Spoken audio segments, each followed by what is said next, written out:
अस्सलामुअलैकुम दोस्तों, मैं असलम सईद आपका इस्तकबाल करता हूँ, खैर मकदम करता हूँ आपके अपने ही यूट्यूब चैनल हसमली उर्दू क्लासेज पर। जैसा कि हम अपनी पिछली 2-3 क्लासों से आपसे बोलते आ रहे हैं कि हम जल्द ही अपने अब एक नया जो सब्जेक्ट अपना हिंदी का है उसकी व्याकरण स्टार्ट करने वाले हैं। और आज वो वक्त आ चुका है कि हम आज अपनी हिंदी व्याकरण की नई क्लास लेकर आपके सामने हाजिर हैं। तो दोस्तों, आप हमसे और आप हमसे ताल्लुक़ बना के रखें और इंशाल्लाह आपको भी और हमको भी इससे बहुत फ़ायदा होने वाला है, क्योंकि एग्ज़ाम है जो अभी वो सर पर आ चुका है। तो उसके लिए हमको ज़्यादा से ज़्यादा मेहनत करने की ज़रूरत है। और जो हमारी ये क्लासें हैं, ये निःशुल्क क्लासें हैं, इनका आपसे कोई पैसा नहीं लिया जाएगा। बस आप हमसे ताल्लुक़ बना के रखें ताकि इससे आपको भी फ़ायदा हो और हमें भी इसका फ़ायदा पहुँचे। तो जिस भाई ने हमारा जो यूट्यूब चैनल हसमली उर्दू क्लासेज है अभी तक सब्सक्राइब नहीं किया है, तो वो जल्दी से जल्दी चैनल को सब्सक्राइब कर लें ताकि हर क्लास का नोटिफिकेशन आप तक जल्द से जल्द पहुँचे। और ज़्यादा से ज़्यादा लाइक करें और शेयर करें ताकि और बहुत से लोगों को भी इसका फ़ायदा पहुँचे। तो दोस्तों, चलते हैं हम अपने नए टॉपिक की तरफ। तो आज हम जो हमारे पहली क्लास है हिंदी व्याकरण की, उसमें हम वर्ण विचार पढ़ेंगे। क्या पढ़ेंगे? वर्ण विचार। वर्ण विचार का हमारा टॉपिक है। तो चलते हैं वर्ण विचार। व्याकरण भाषा को नियमों में बनाए रखने वाली इकाई को व्याकरण कहते हैं। व्याकरण किसे कहते हैं? व्याकरण भाषा को नियमों में, जो भाषा है, भाषा बोलचाल को कहते हैं।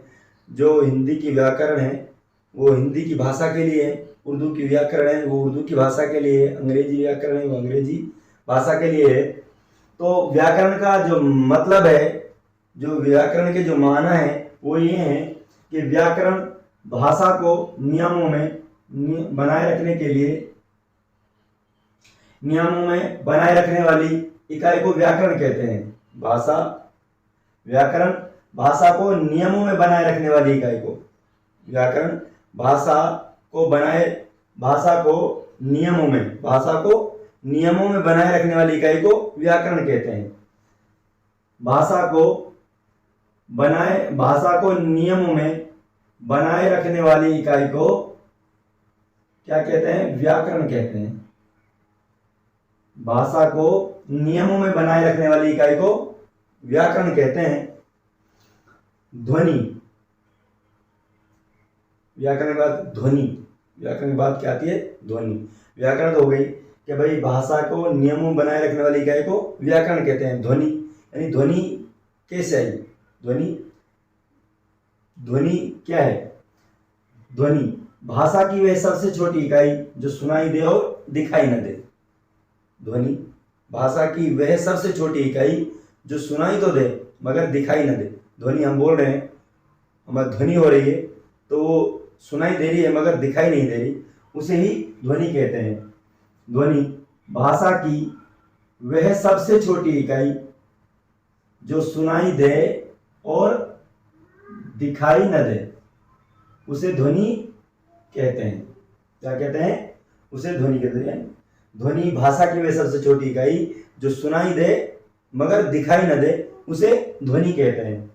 आगे चलते हैं वर्ण। वर्ण किसे कहते हैं?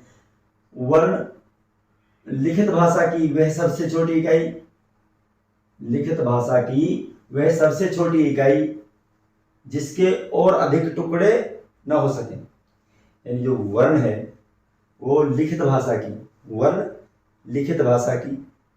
भाषा 3 प्रकार की होती है: मौखिक भाषा, लिखित भाषा और सांकेतिक भाषा।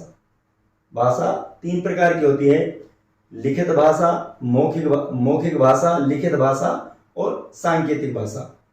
मौखिक भाषा आप आम आपस में बोलचाल जो बोल रहे हैं वो मौखिक भाषा हो गई।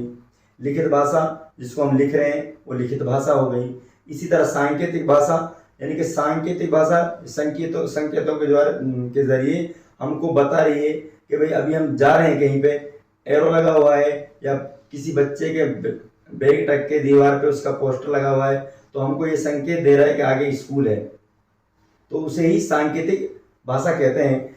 अधिकतर बचपन में बच्चों को ये सांकेतिक भाषा से ही समझाया जाता है और ये सांकेतिक भाषा ही बच्चों को समझने बच्चों के लिए समझने के लिए बहुत ही जरूरी है। वर्ण लिखित भाषा, वर्ण लिखित भाषा की वह सबसे छोटी इकाई, लिखित भाषा की वह सबसे छोटी इकाई जिसके टुकड़े ना हो सके, जिसके और अधिक, वर्ण लिख गया, वर्ण उसके और अधिक टुकड़े नहीं कर सकते हम, उसके और अधिक टुकड़े नहीं कर सकते। वर्ण लिखित भाषा की वह सबसे छोटी इकाई जिसके और अधिक टुकड़े न हो सके। आगे चलते हैं शब्द। शब्द क्या है? वर्णों के सार्थक रूप को शब्द कहा जाता है। वर्णों के, वर्ण है, वर्णों के शब्द शाब्दिक अर्थ को, सार्थक रूप को, जो वर्णों का सार्थक रूप है, सही रूप है जो, उसको ही शब्द कहा जाता है। वर्णों के सार्थक रूप को शब्द कहा जाता है। वर्णों के सार्थक रूप को क्या कहा जाता है? शब्द कहा जाता है। शब्द, वर्णों के सार्थक रूप को क्या कहा जाता है? शब्द कहा जाता है। आगे चलते हैं अक्षर। अक्षर क्या है? वे ध्वनियां जिनका उच्चारण श्वास के एक ही झटके में हो जाए उसे अक्षर, यानी कि वे ध्वनियां जिनका उच्चारण सांस के एक ही झटके में हो जाए उसे अक्षर कहते हैं। जैसे का, खा एक ही झटके में हो रहा है तो उनको क्या बोलते हैं? अक्षर बोलते हैं। अक्षर वे ध्वनियां जिनका उच्चारण श्वास के एक ही झटके में हो जाए उसे क्या कहते हैं? अक्षर, उसे अक्षर कहा जाता है। अभी आगे चलते हैं वाक्य। क्या है? वाक्य सार्थक शब्दों का समूह व व्यवस्थित क्रम वाक्य कहलाता है। सार्थक शब्दों का समूह व व्यवस्थित क्रम वाक्य कहलाता है। वाक्य क्या कहलाता है? यानी जो सार्थक शब्द हैं उनका समूह है, शाब्दिक जो वाक्य है वो सार्थक शब्दों के समूह व व्यवस्थित क्रम को वाक्य कहा जाता है या वो वाक्य कहलाता है। वाक्य सार्थक शब्दों का समूह वो व्यवस्थित क्रम क्या कहलाता है? वाक्य कहलाता है। इसी तरह भाषा विचारों की अभिव्यक्ति को भाषा कहा जाता है। विचारों की अभिव्यक्ति को, यानी हम एक दूसरे को अपने विचार अभिव्यक्त करा रहे हैं तो इसी विचारों की अभिव्यक्ति को क्या बोलते हैं? भाषा बोलते हैं। इसी विचारों की अभिव्यक्ति को क्या कहते हैं? भाषा कहा जाता है। भाषा विचारों की अभिव्यक्ति को भाषा कहा जाता है। विचारों की अभिव्यक्ति को क्या कहा जाता है? भाषा कहा जाता है। स्वर वे ध्वनियां, स्वर क्या है? वे ध्वनियां जिनका उच्चारण, वे ध्वनियां जिनका उच्चारण वाग यंत्रों की टकराहट के बिना स्वतंत्र रूप से यानी स्वतंत्र अवस्था में होता है उसे स्वर कहते हैं। स्वर यानी कि जिनका, वे ध्वनियां हैं जिनका उच्चारण वाग यंत्र यानी जो मुंह के में दांत है, जीभ है, तालु है, ये क्या बोलते हैं? वो वाग यंत्र बोलते हैं। वाग यंत्र यानी कि स्वर वे ध्वनियां जिनका उच्चारण वाग यंत्रों की टकराहट के बिना स्वतंत्र अवस्था में होता हो उसे स्वर कहते हैं। यानी कि स्वर वे ध्वनियां जिनका उच्चारण वाग यंत्रों की टकराहट के बिना स्वतंत्र अवस्था में होता हो उसे क्या कहते हैं? उसे स्वर कहते हैं। उसे क्या कहते हैं? स्वर कहते हैं। स्वर शब्द आ ई उ ऋ ए ऐ ओ औ अंग हैं। ये स्वर शब्द लिखने में 13 होते हैं, मगर इनमें जो 2 ये अंग और ए हैं, ये इनको इसमें से हटा दिया जाता है। ये अयोग्यवाहक शब्द होते हैं, यानी कि ये 2 शब्दों से मिलकर बनते हैं। यानी कि यहाँ इन दोनों में हा उच्चारण में आता है। इनमें दोनों में क्या आता है? हा उच्चारण में आता है। ये स्वतंत्र, ये एक है, अकेले हैं, मगर ये 2 शब्दों से या 2 वर्णों से मिलकर बनते हैं, इसे इनको अयोग्यवाहक शब्द कहा जाता है। तो इन 2 को हटा के जो हमारे जो स्वर शब्द हैं वो कितने रह जाते हैं? 11 रह जाते हैं। क्या कितने रह जाते हैं? 11 रह जाते हैं। और जो हमारे जो 11 स्वर शब्द हैं, इस सब के ऊपर मात्रा पाई जाती है। इन सब के ऊपर मात्रा पाई जाती है, कोई दिखती है और कोई नहीं दिखती। यानी कि जो होता है वो दिखता नहीं और जो दिखता है वो होता नहीं। यहाँ पर वही मसला है। यानी कि एक आ को छोड़कर, आ जिसके ऊपर मात्रा नहीं है उसको उदासीन स्वर कहते हैं। क्या कहते हैं? उदासीन स्वर। यानी कि वो अकेला है, उसके ऊपर कोई मात्रा नहीं है, तो उसको क्या कहते हैं? उदासीन स्वर कहा जाता है। जो बाकी जो जितने भी स्वर शब्द हैं सबके ऊपर मात्राएं पाई जाती हैं।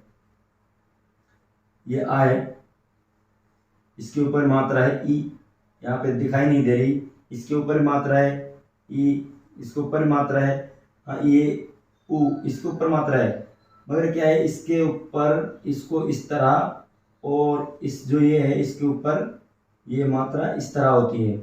ये री है, इसके ऊपर भी मात्रा है।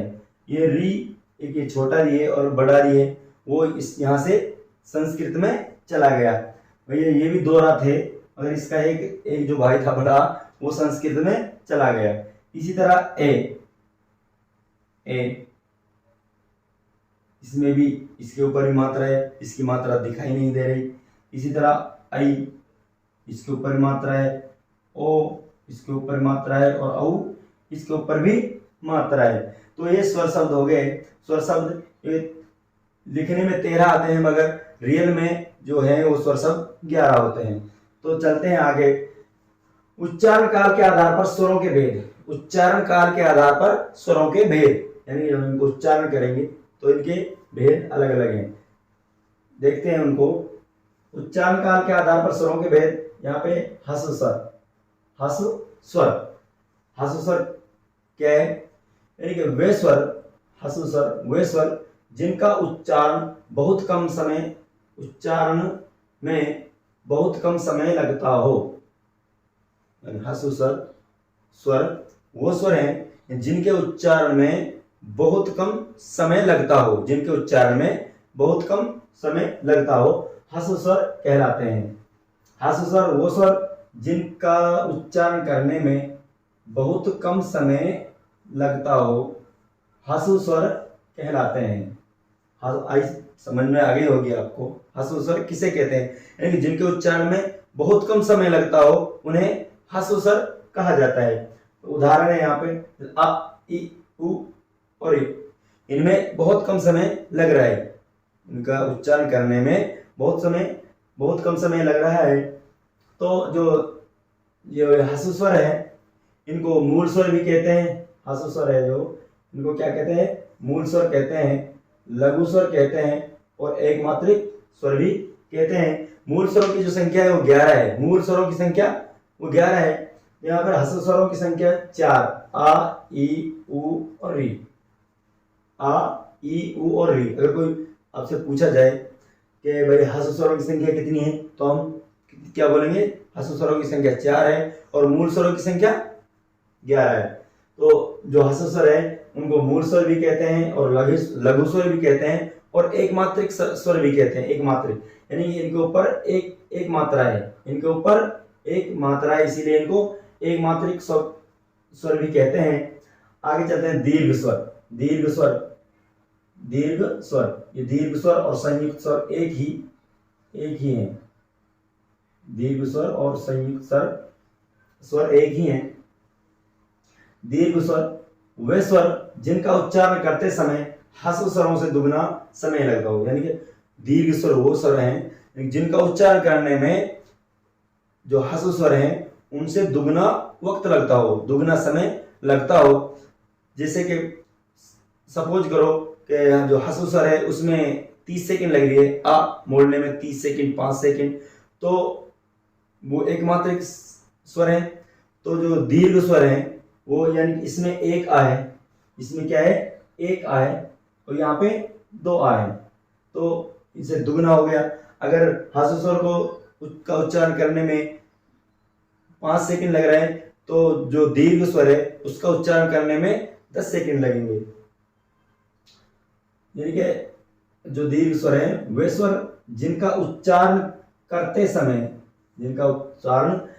समय ह्रस्व स्वरों से दुगना समय लगता हो, उन्हें क्या कहते हैं, दीर्घ स्वर कहते हैं। आपसे पूछा जाए कि वे दीर्घ स्वर किसे कहते हैं, ये वो स्वर जिनका उच्चारण करते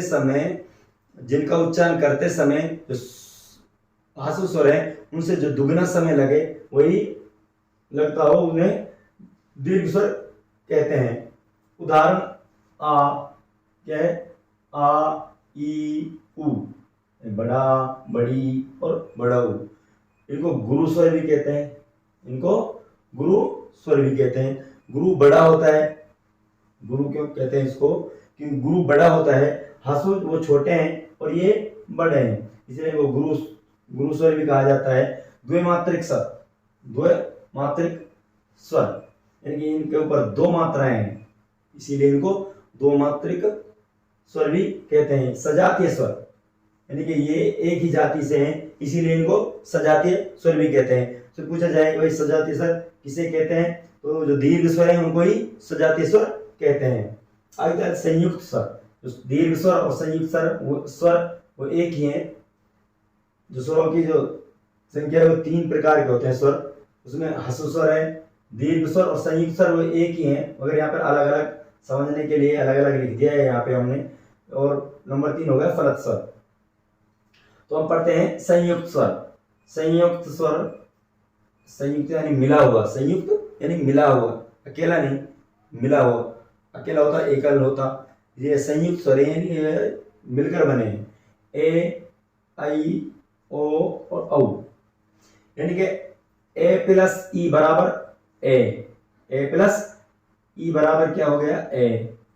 इसी तरह ए प्लस ए बराबर आ प्लस ए बराबर आई। इसी तरह आ प्लस उ बराबर ओ। इसी तरह आ प्लस ओ बराबर औ। तो ये संयुक्त स्वर हैं, ये मिलकर 2 शब्दों से मिलकर बनते हैं।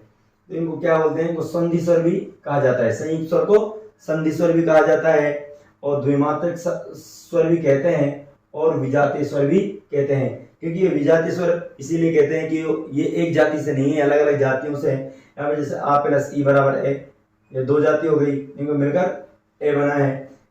इसी तरह आ प्लस ए बराबर आई, तो ये 2 जातियों से बनकर आई बना, इसीलिए इनको विजातीय स्वर भी कहते हैं। आगे चलते हैं फलत स्वर। ये फलत स्वर है और बड़ा के ऊपर वो डॉट सा होता है, उसे फलत स्वर कहते हैं।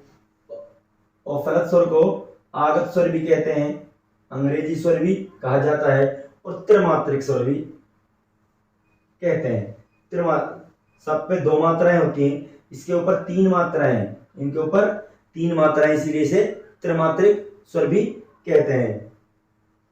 उदाहरण जैसे कॉलेज, अगर फलत स्वर न होता तो कॉलेज न होती, डॉक्टर न होते, हॉस्पिटल न होते, तो इसीलिए ये इससे ही कॉलेज, डॉक्टर, हॉस्पिटल आदि शब्द इसी यानी फलत स्वर से बनते हैं। यानी कि फलत स्वर आ, इसे आगत स्वर भी कहते हैं, अंग्रेजी स्वर भी कहते हैं और त्रिमात्रिक स्वर भी कहा जाता है। उदाहरण यानी कॉलेज, डॉक्टर, हॉस्पिटल आदि इसी फलत स्वर से बनते हैं। नोट, अंग्रेजी शब्दों का निर्माण इसी शब्द से होता है। अंग्रेजी जो शब्द हैं उनका निर्माण इसी शब्द से होता है। तो एक बार रिपीट कर लेते हैं ताकि हमारी बात जो अच्छी तरह समझ में आ जाए। आज हमारी पहली क्लास है, इंशाल्लाह अगली क्लास में इससे और बेहतर करने की कोशिश करेंगे। हम पढ़ रहे हैं वर्ण विचार। क्या पढ़ रहे हैं? वर्ण विचार। हम पढ़ रहे हैं वर्ण विचार। व्याकरण, भाषा को नियमों में बनाए रखने वाली इकाई को, भाषा को नियमों में बनाए रखने वाली इकाई को व्याकरण कहते हैं।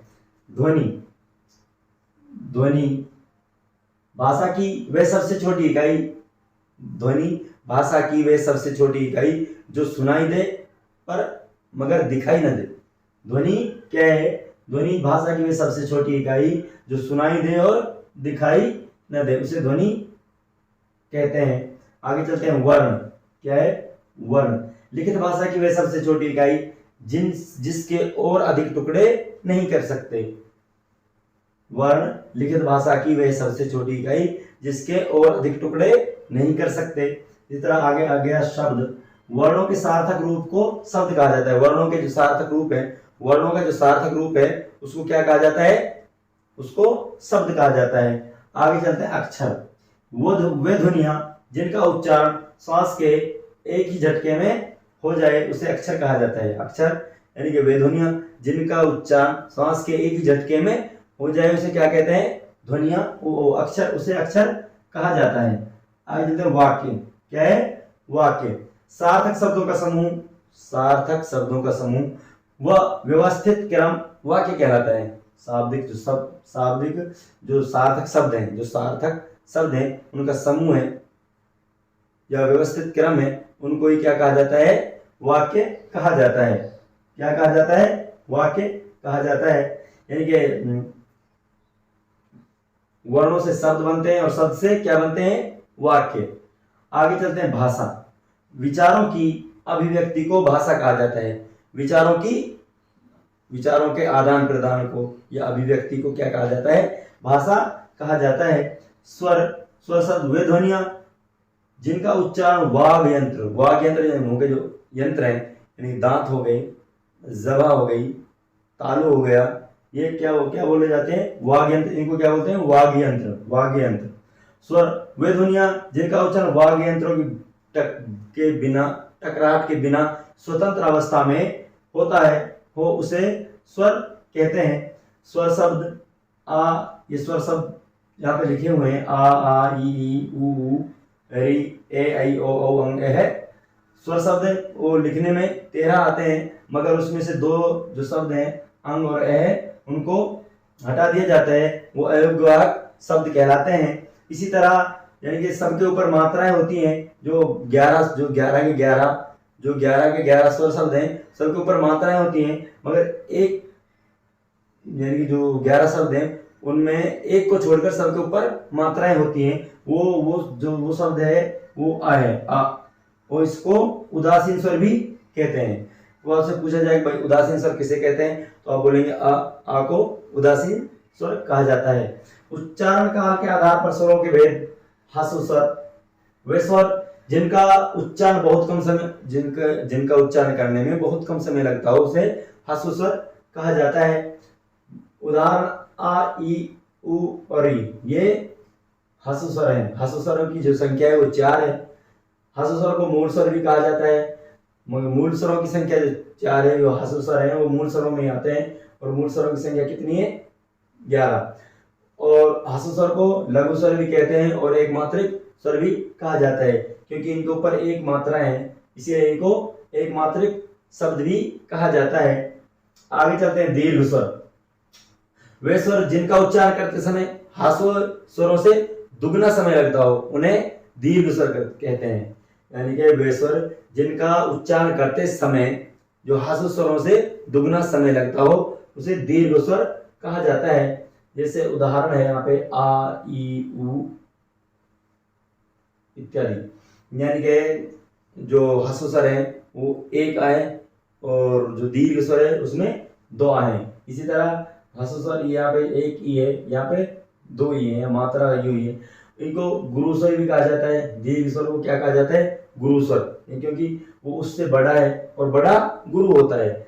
इनको द्विमात्रिक स्वर भी कहा जाता है। जो दीर्घ स्वर है इसको द्विमात्रिक, क्योंकि इसके ऊपर दो मात्राएं होती हैं। और इनको सजातीय स्वर भी कहा जाता है, क्योंकि ये एक ही जाति के होते हैं। आगे चलते हैं संयुक्त स्वर। संयुक्त स्वर यानी दीर्घ स्वर और संयुक्त स्वर एक ही हैं, मगर उनको समझाने के तौर पर अलग अलग यहाँ पे लिखा है। संयुक्त स्वर ए, ऐ, ओ, औ, ये संयुक्त स्वर हैं। संयुक्त स्वर किस लिए हैं? क्योंकि ये संयुक्त यानी दो शब्दों से मिलकर बने हैं। यहाँ पे देखो आ प्लस ई बराबर ए प्लस ए बराबर आई, और आ प्लस उ बराबर ओ, और आ प्लस ओ बराबर औ। इनको संधि स्वर भी कहा जाता है और द्विमात्रिक स्वर भी कहा जाता है, और इनको विजातीय स्वर भी कहा जाता है। विजातीय स्वर इसलिए कहा जाता है क्योंकि ये अलग अलग जातियों से बने हुए हैं। आगे चलते हैं फलत स्वर। फलत स्वर ये यहाँ पे लिखा हुआ है, आगे ऊपर वो चंद्रबिंदु का कोमा सा होता है, डॉट सा, तो ये आ है। ये जो फलत स्वर है उसको आगत स्वर भी कहते हैं, और अंग्रेजी स्वर भी कहते हैं, और त्रिमात्रिक स्वर भी कहा जाता है फलत स्वर। अगर फलत स्वर ना होता तो हमारे यहाँ पे कॉलेज ना होते, हॉस्पिटल ना होते, डॉक्टर ना होते। तो इसीलिए ये कॉलेज, डॉक्टर, हॉस्पिटल आदि शब्द इसी अफलत स्वर से बनते हैं। नोट, अंग्रेजी शब्दों का निर्माण इसी से होता है। अंग्रेजी जो शब्द हैं उनका निर्माण भी इसी शब्द से होता है। तो दोस्तों, आज की हमारी पहली क्लास थी, तो कैसी लगी हमारी क्लास? उम्मीद है कि अच्छी लगी होगी। अगर क्लास अच्छी लगी है तो क्लास को लाइक करें और सब्सक्राइब करें और ज़्यादा से ज़्यादा शेयर करें। तो मिलते हैं अपनी नेक्स्ट क्लास में एक अच्छे टॉपिक के साथ। तब तक के लिए इजाज़त दीजिए। अल्लाह हाफिज़।